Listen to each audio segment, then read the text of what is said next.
मित्रांनो, तुम्ही सर्वच लोक इयत्ता 6वीचे विद्यार्थी आहात आणि 6वीचे विद्यार्थी आहात असं गृहीत धरूनच मी ज्या विचारलेल्या प्रश्नांची उत्तर तुम्ही देणार आहात.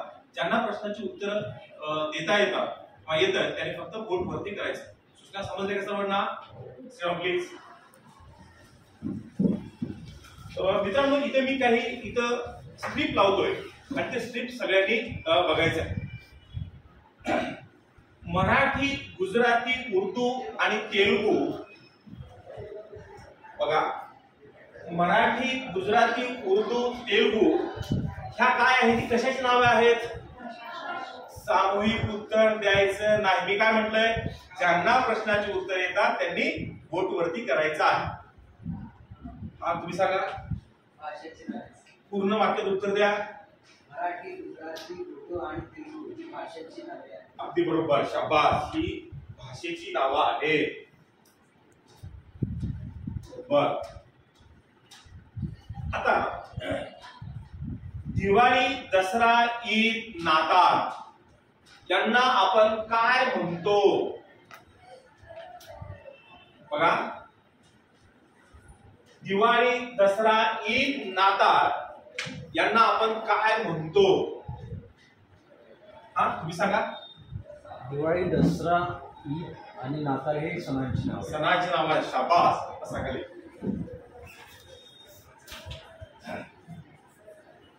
आपण यांना सण किंवा आपल्या हिंदू धर्मामध्ये आपण त्याला उत्सव सुद्धा आपण म्हणतो. बरोबर. मला सांगा,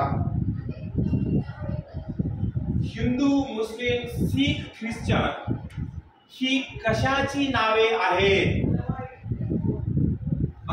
तुम्ही सांगा. धर्माची नावं आहेत. शाबास. कसा?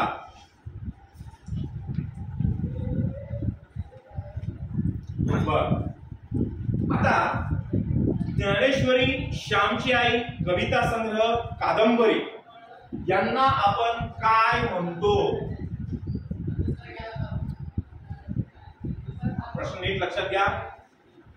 ज्ञानेश्वरी, श्यामची आई, कविता संग्रह, कादंबरी यांना सर्वांना म्हणून आपण काय म्हणतो? सगळ्यांच्या हात वरती पाहिजे.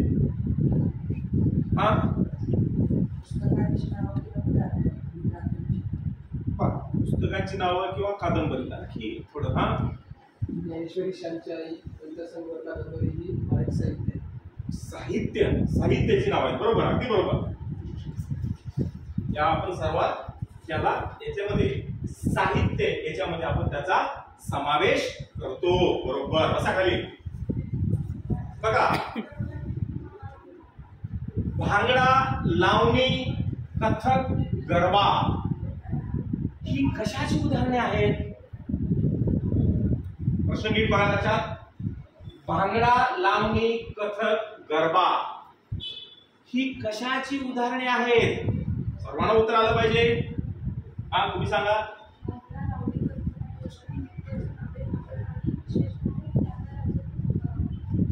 नृत्य. बरोबर बरोबर. नृत्य ही सुद्धा एक कला आहे. कला. बरोबर. नृत्याचे नाव बरोबर. नृत्य ही सुद्धा एक कला आहे. बरोबर. आता बघा, ज्या देशाची भाषा आहे, उत्सव, सण आहे, धर्म आहे, साहित्य आहे आणि कला आहे, हे सर्व मिळून त्या त्या देशाची काय तयार होते? तुम्ही सांगा. तुम्ही उभे राहा. काय? प्रांत. उभे राहा, उभे राहा, उभे राहा. तुम्ही सांगा. बरोबर. हे सर्व जे घटक आहेत ते संस्कृतीचे घटक आहेत. तर आज आपण हडप्पा संस्कृती हा घटक